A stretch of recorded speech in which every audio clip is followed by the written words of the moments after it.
வணக்கம். நம்ம சேனலுக்கு தொடர்ந்து ஆதரவளித்து கொண்டே இருக்கும் நல்ல உள்ளங்களுக்கு நன்றி. தொடர்ச்சியாக ஆதரவு கொடுங்க. அதாவது தேர்தலை நடத்த சொல்லுகிறது உச்சநீதிமன்றம். ஐயா, எங்கள்கிட்ட இவிஎம் மெஷின் கம்மியாக இருக்குது, இடம் கிடைக்கல, அதையும் தாண்டி நிறையா சட்ட சிக்கல் இருக்குது அப்படின்னு இன்றைக்கி தேர்தல் ஆணையம் சொன்னது பெரிய விவாத பொருளாக இருக்குது. ஜேகே பந்தன் கமிட்டி சொன்னது என்ன? இன்றைக்கி தேர்தல் ஆணையம் ஏன் பின்தங்குகிறது? இன்னும் குறிப்பாக பார்த்தீங்கன்னா இன்றைக்கி உச்சநீதிமன்றம் ஏன் தேர்தல் ஆணையத்தை விளாசுது? ஏற்கனவே எஸ்ஐஆர் ஒரு பெரிய பஞ்சாயத்து நடந்துட்டு இருக்கும்போது தேர்தலை நடத்தக்கூட எங்களுக்கு பணியாளர்கள் பற்றாக்குறை அப்படின்னு ஏன் பின்வாகுது? அப்போ அந்த 31ஆம் தேதிக்குள்ளே 31/2026 ஏன் இன்றைக்கி தேர்தல் ஆணையத்துக்கு உச்சநீதிமன்றம் உத்தரவிடுது? அப்போ பிஜேபி ஜெயிக்கும் அப்படின்னு தெரிஞ்சால் இவங்க தேர்தலை வச்சுருப்பாங்களே. அப்படி இருந்தால் கூட இவிஎம் இருக்குது, ஏகப்பட்ட வேலைகளை வச்சு பிஜேபி ஜெயிக்க வச்சிடலாமே. அப்போ பிஜேபி ஜெயிக்கவே முடியாதுங்கிறதுனால தான் இவர்கள் தேர்தல் ஆணையம் இப்போது கூட என்னால் முடியல அப்படின்னு டைம் கேட்குறாங்க.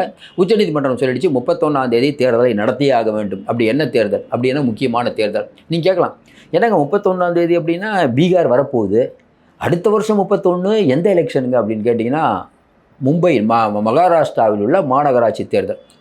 மகாராஷ்டிரா மாநகராட்சி தேர்தல் போன மே மாதமே நடத்தியிருக்கணும், நடத்தலை.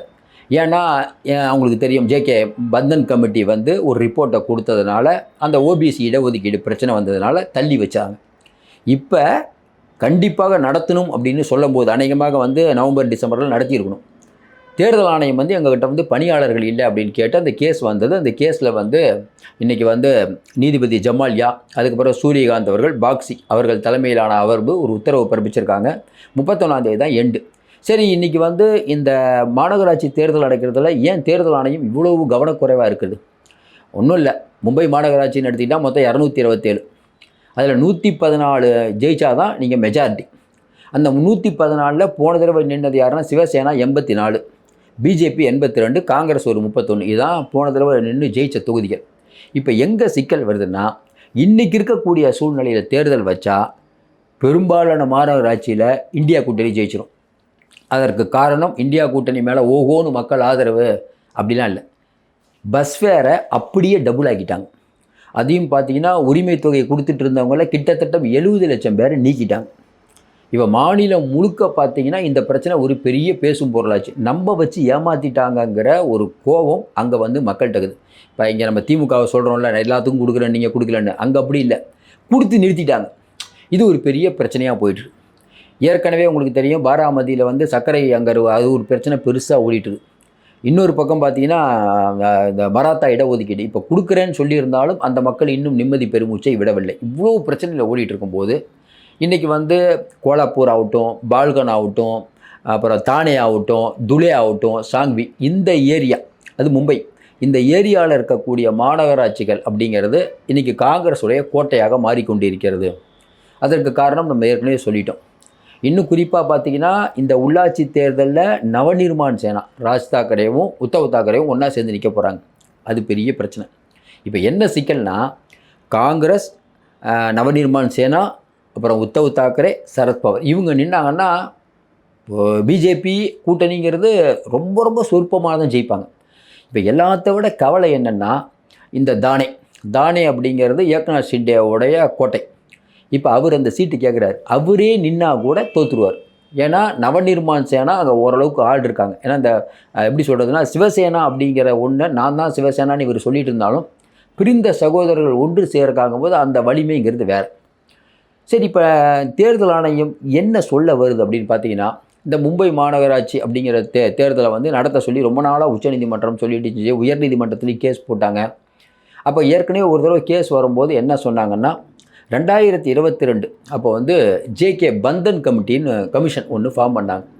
அந்த கமிஷன் என்ன அப்படின்னா, ஓபிசி அவர்களுக்கு அதாவது இடஒதுக்கீடு கொடுக்கணும், இடஒதுக்கீடு அதிகமாக கொடுக்கணுங்கிறதுக்காக அந்த கமிட்டி ஃபார்ம் பண்ணப்பட்டது. அந்த கமிட்டியோட அறிக்கை 2022 வந்தது. 2022 அந்த கமிஷன் கொடுத்த அறிக்கையின்படி அவர்களுக்கு இடஒதுக்கீடு கொடுத்து தேர்தலை நடத்தணும். இதுதான் அந்த கமிட்டி கொடுத்தது. இதை எதிர்த்து நிறைய பேர் வழக்கெல்லாம் போட்டாங்க, நிறையா பிரச்சனைலாம் இருந்ததுனால அப்படியே கொஞ்ச நாள் அந்த மாநகராட்சி தேர்தல் நடத்தாமல் தேங்கி போச்சு. இன்னும் குறிப்பாக பார்த்தீங்கன்னா உத்தவ் தாக்கரே வந்ததுக்கு பிறகு பார்த்தீங்கன்னா இன்றைக்கி உத்தவ் தாக்கரே நினச்சிருந்தால் நடத்தியிருக்கலாம். ஆனால் அங்கே இருக்கக்கூடிய தேர்தல் ஆணையம் அவ்வளோ ஒத்துழைக்கல. இப்போ தேர்தல் ஆணையம் என்ன சொல்லுதுன்னா, இதில் நம்ம உச்சநீதிமன்றத்தில் போயிட்டு எங்களுக்கு நடத்துறதுக்கு இன்னும் டைம் வேணும், அதுக்கு அவங்க சொல்கிற காரணம் என்னென்னா இவிஎம் மிஷின் பற்றாக்குறையாக இருக்குது அப்படிங்கிற ரொம்ப முக்கியமான வார்த்தை. இப்போ என்ன சிக்கல் வருதுன்னா, அங்கே இருக்கக்கூடிய நீதியரசர்கள் கேட்குறாங்க, இப்போ நம்மளே கேட்குறோம்ல, ஒரே நாடு ஒரே தேர்தல் சொல்லி இந்தியா முழுக்க வந்து தேர்தலை நடத்தக்கூடிய தேர்தல் ஆணையம் இவிஎம் மிஷின் இல்லைங்கிறது ஒரு காரணமாக சொல்கிறத எப்படி இன்றைக்கி உச்சநீதிமன்றம் எடுத்துக்கும்? ஒன்று. ரெண்டாவது, தேர்தல் பணியாளர்கள் இல்லைங்கிறாங்க. பிஜேபி ஆண்டு கொண்டு இருக்கிறது, அங்கே தேர்தல் பணியாளர்கள் பெட்னாவிஸ் கொடுக்கலையா?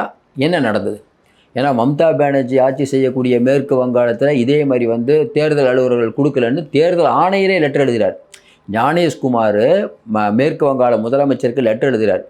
தேர்தலில் வந்து எங்களுக்கு வந்து ஆட்கள் இல்லை, கொஞ்சம் ஸ்டேட் கவர்மெண்ட் ஆட்கள் அனுப்புங்க, இடம் கொடுங்கன்னு கேட்குறாரு. ஆனால் இது பிஜேபி தானே ஆளுது, இது எப்படி வந்து ஈஸியாக ஆளை கொடுத்துருக்கலாமே? இப்போ உச்சநீதிமன்றம் யோசிக்கும்ல. இப்போ மம்தா மேலேயும் குறை சொல்கிறீங்க தேர்தல் ஆணையம், ஆனால் இங்கே குறை சொல்ல மாட்டீங்க. தேர்தல் ஆணையம் பற்றாக்குறை, ஆனால் மாநில அரசு காரணம் இல்லைங்கிறாங்க. வினோதமாக இருக்குது. இப்போ மாநில அரசு தானே ஆட்கள் கொடுக்கணும், மாநில அரசு கொடுக்கலையான்னு கேட்டால் அதெல்லாம் இல்லைங்க, ஆனால் பற்றாக்குறையாக இருக்குதுங்க. அதையும் தாண்டி நிறையா பள்ளிக்கூடங்கள் கிடைக்கல. நீங்களே நல்லா யோசனை பாருங்கள். ஒரு தேர்தல் நடத்துறதுக்கு 3 வருஷம் ஆகுது. அதுக்கு தேர்தல் ஆணையம் சொல்கிற காரணம் வந்து இவிஎம் மிஷின் இல்லை, இடப்பற்றாக்குறை, ஆட்கள் இல்லை. இதை தான் நம்புற மாதிரி இருக்கா? இவர்கள் எல்லாம் சேர்ந்து ஒரே நாடு ஒரே தேர்தலை இந்தியா முழுக்க நடத்த போகிறதா சொல்கிறது வந்து வியப்பிலும் வியப்பு, வேதனையிலும் வேதனைகிற அந்த ரேஞ்ச் தான்.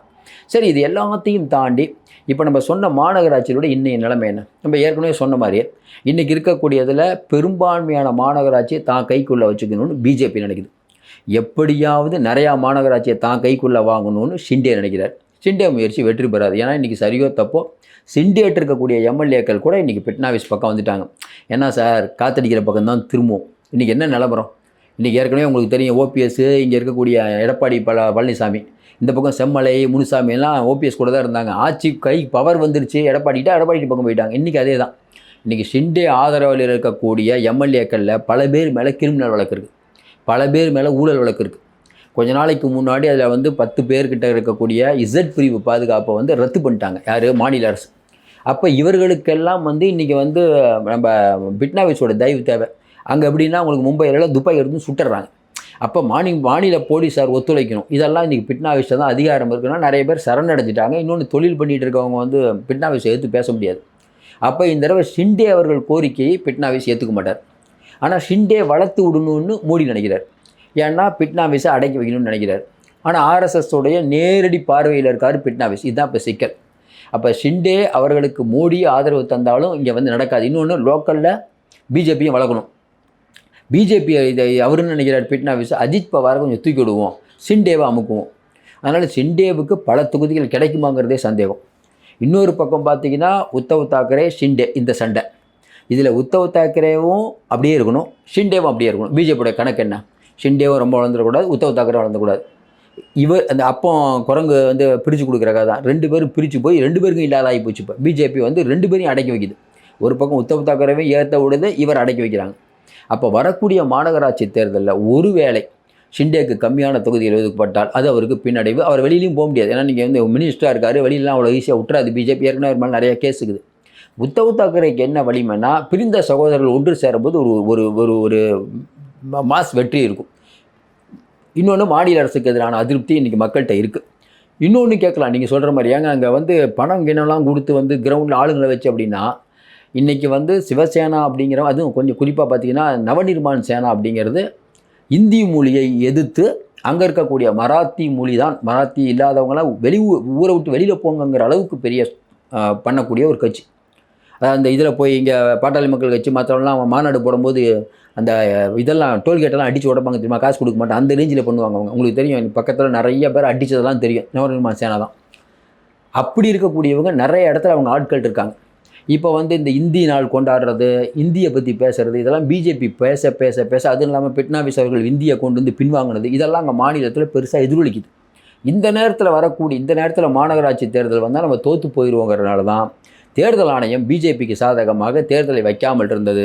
இன்றைக்கி உச்சநீதிமன்றம் 4 நீதிபதிகள் அமர்வு கண்டிப்பாக 31/1/2026 நடத்தணும்னு சொல்லிட்டாங்க.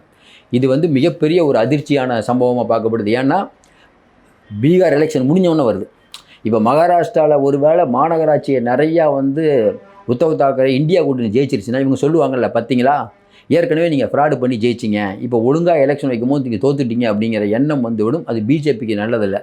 ஒரு ஒரு ஒரு ஏரியாவில் பிஜேபி தோத்தாலும் அந்த தோல்வியை பிஜேபி தாங்கிக்காது. ஏன்னா இன்றைக்கி இருக்கிற நிலைமையில் வந்து மைனாரிட்டி ஆட்சி நடத்துகிறாங்க. அதனால் மகாராஷ்டிரா தேர்தல் முடிவை இன்றைக்கி எல்லாரும் எதிர்பார்த்து காத்து கொண்டிருக்கிறார்கள். இன்றைக்கி உச்சநீதிமன்றம் ஒரு அருமையான உத்தரவை பிறப்பிச்சிருக்காங்க. தேர்தல் ஆணையத்தினுடைய கோரிக்கை நிராகரிக்கப்பட்டது. இந்த இவிஎம் இல்லை அப்படிங்கிற ஒரு காரணம்லாம் ஏற்றுக்கொள்ள முடியாதுன்ட்டாங்க. இவிஎம் எங்கே கொள்முதல் பண்ண போகிறாங்கன்னு தெரியல, என்ன பண்ண போகிறாங்கன்னு தெரியல. பொறுத்திருந்து பார்ப்போம். மீண்டும் சந்திப்போம். நன்றி, வணக்கம்.